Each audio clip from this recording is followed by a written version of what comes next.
At bilang tugon sa mga hinaing ng publiko, nais ko pong linawin, narinig ng ating Pangulong Bongbong Marcos at ni Secretary Giovanni Lopez ang inyong concern. Kaya pansamantalang walang impounding operation habang nagpapatupad muna kami ng malawakang information drive upang bigyan ng sapat na panahon ang lahat na maunawaan at makasunod sa umiiral na regulasyon. Simula December 1, 2025, magiging visible ang ating LTO enforcers and personnel sa mga kalsada para isulong ang information drive at ipaliwanag sa publiko ang tamang paggamit ng LEVs.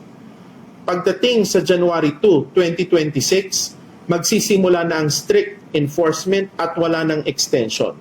Kasama rito ang apprehension para sa mga lalabag sa pagbabawal sa National Highway.